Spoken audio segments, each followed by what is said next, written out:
Its shores and woodlands of the north, its history of copper mines and iron ore, the Great Lakes fishery. To the farmlands of the southern counties we'll look around, my friend, at all that waits the sportsman in the state of Michigan. And sometimes when the moon brings out the diamonds in the snow, and the stillness of the forest lies encased in Arctic cold, the wind might whisper through the trees, listen if you can, it tells you of the beauty in the state of Michigan. Hi there, come on in. It's Thursday night, April 15th, 2004. The next half hour is just loaded with content, news, fishing, information about the outdoors in Michigan. Now, Zachary tells me he's got things wired now. He has a recipe you're going to want to sink your teeth into, but I have to tell you, before Zachary starts the outdoor news, he's going to explain that if you want to get things straight, sometimes you have to brace yourself. I'm Fred Trost, and you're watching The Practical Sportsman. This is one episode, seriously, you need to brace yourself for.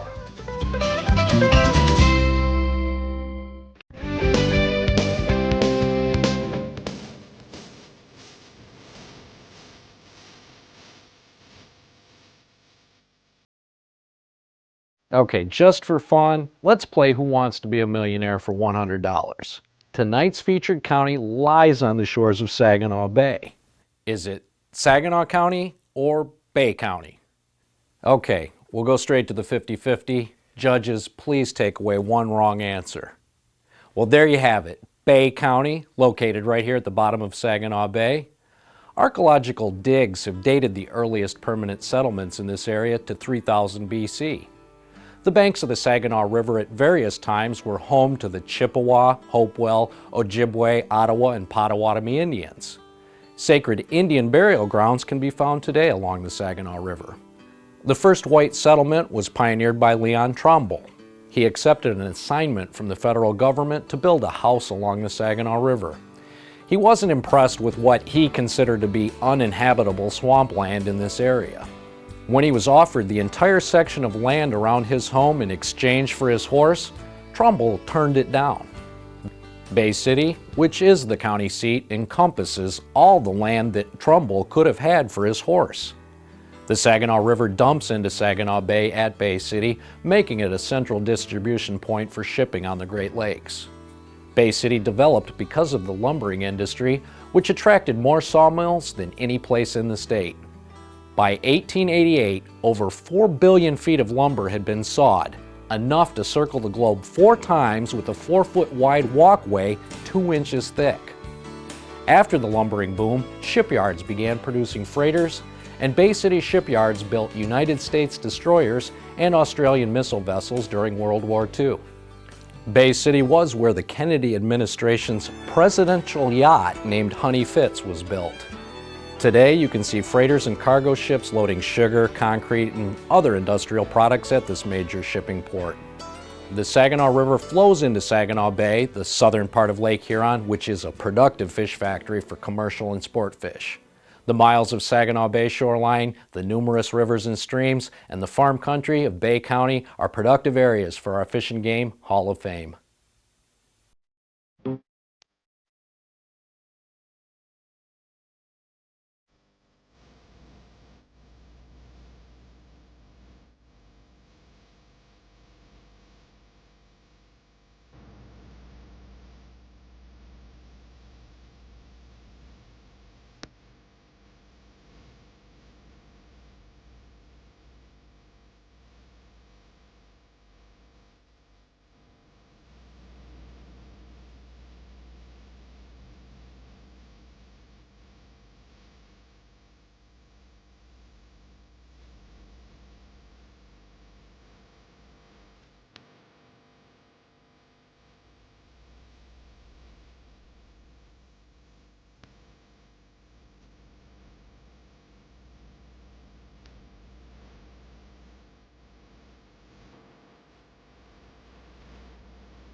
Tune in next time to the Fish and Game Hall of Fame because we'll be featuring Ingham County.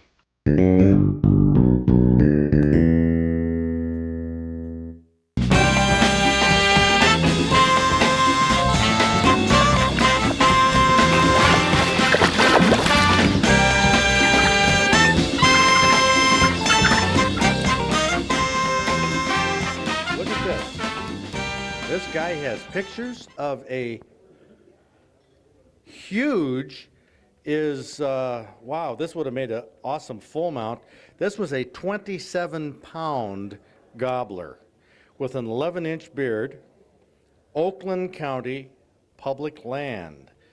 Wow, the middle of May at 7 o'clock in the morning. Mosquitoes were out? I didn't have a problem with the mosquitoes. Actually, I caught this one walking, coming up, both going up the same hill.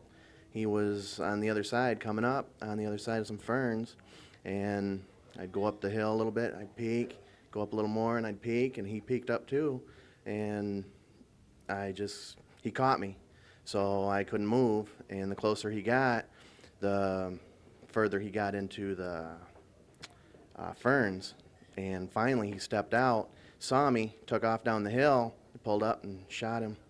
Wow, when you got him on that shot? Yeah, he was probably 20 yards. By the time I got him, he maybe 30.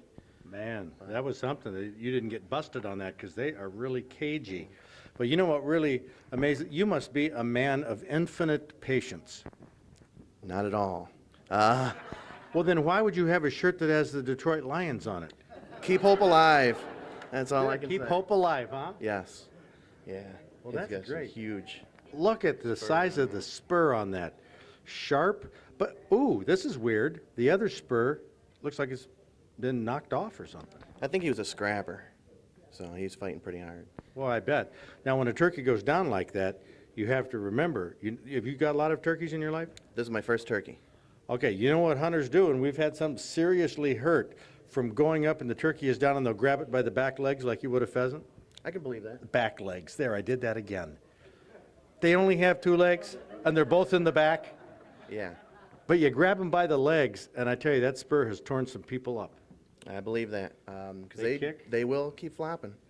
Yeah, boy, that's something. 27-pound Kevin LeClaire from Mount Morris. That's a colossal top.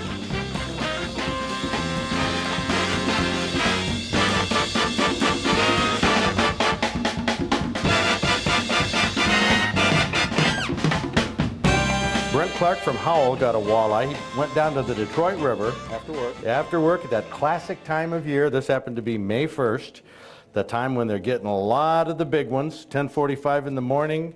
It says you were jigging. Yes, brown rubber worm, leadhead, Now, jigging, were you trolling at all or just anchored? drifting with the current. Ah, an 11-pound, 1-ounce walleye, almost 32 inches long. That's a beaut. So any special technique to that jigging or just the luck of... Keep hold of the bottom, stay with the river, don't get ahead of your jig or behind your jig. Right on the bottom. What kind of day was this on May 1st? Slightly overcast, smooth though, calm day. You go down there a lot and fish? 3 or 4 times a week, after work in the morning.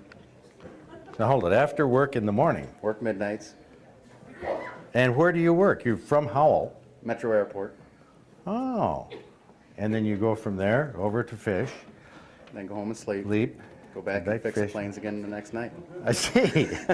Well, that's not too bad of a schedule. You catch a lot of big ones down there? Good sized ones. Good eaters most of the time, some nice ones afterwards. What's a good eater? 2, 3 pounds. Yes, indeed. Did you eat this one? Oh, this one went to taxidermist. Okay. You ever eaten any this size? Yes? And how are they? I can't taste much difference. The little ones are easier to fillet out. But good. Well, that's great. Brent Clark from Howell. Very good.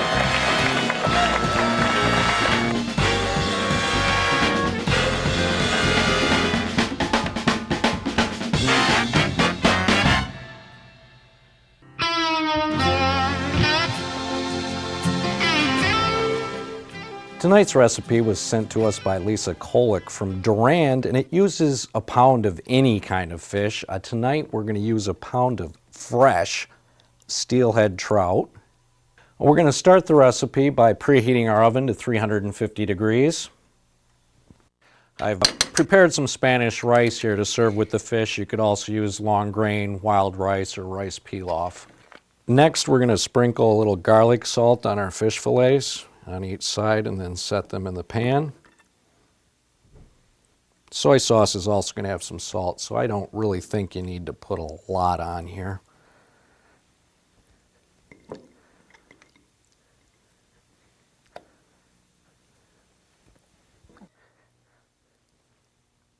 Now we're going to take our chopped onion and spread this across the top of each of these fillets.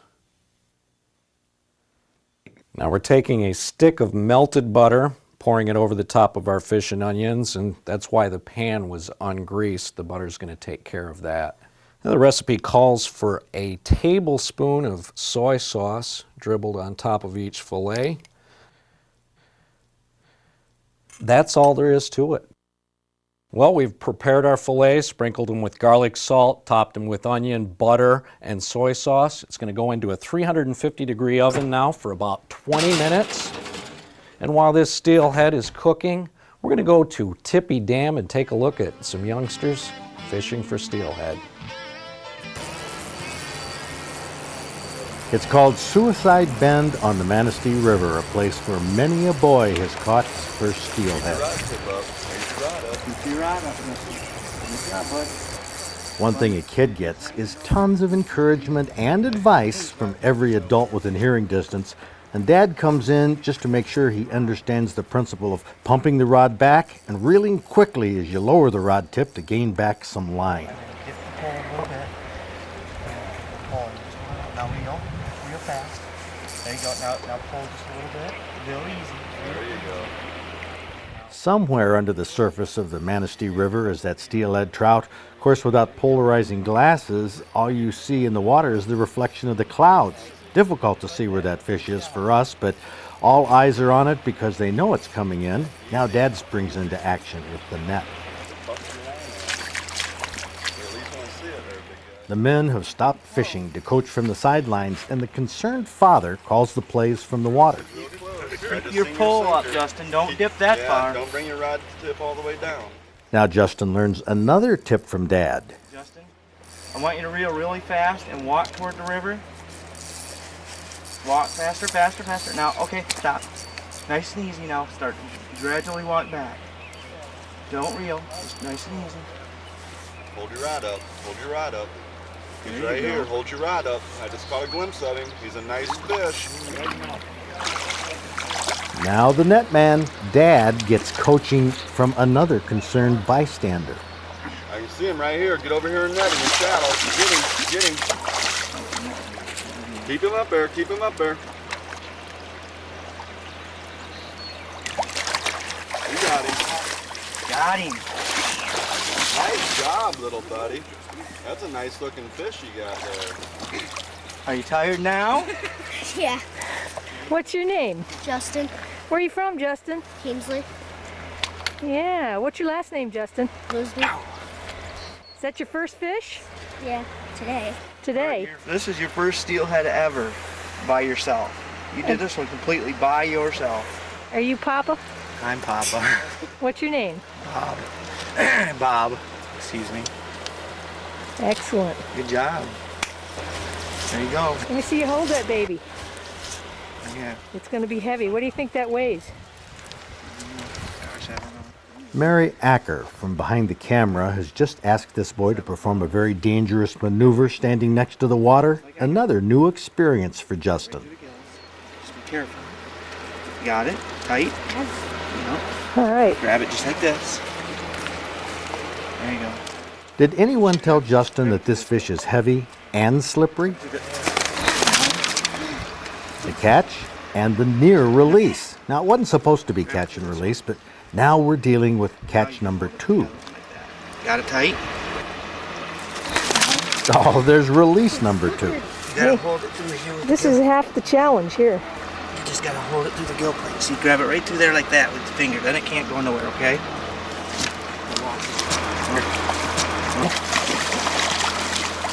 Okay, here. You wanna try again? We've just seen Justin and his dad catch and release that fish twice. Now Dad talks him through it a little more carefully.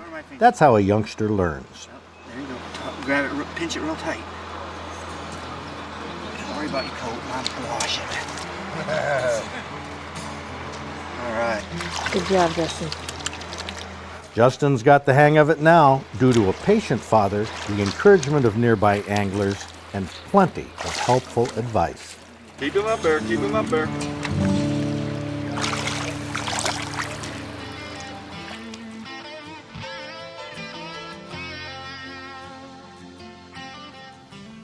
Well, it's been about 20 minutes. We're gonna pull our fish out here. Actually, we cooked this a little bit longer because these fillets were a little bit thicker. Generally the same rule of thumb. Once the fish flakes nice with the fork and thickest portion is done. And finish it off with a little paprika, a dollop of mayonnaise for garnish. Well, let's see how we did here. It smells very good. You know, I like a number of things about this. I like the fact that you didn't cook this fish too much. You don't overcook fish. Most people do. Nope. So it's just really tender. I can taste the soy sauce in there a little bit. And those little bitty onions. Just one or two of them. It just Really adds tastes great. a great flavor. It's surprising. Lisa says that kids will love this.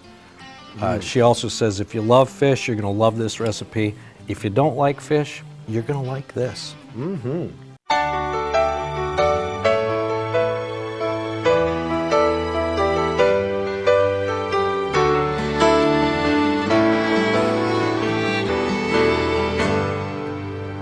Even though taxidermists tend to have delivery schedules that often span a year or two or more, Tim Hayes keeps in spirit with the seasons. Lately, he's been working on last year's wild turkeys, which to me is fascinating.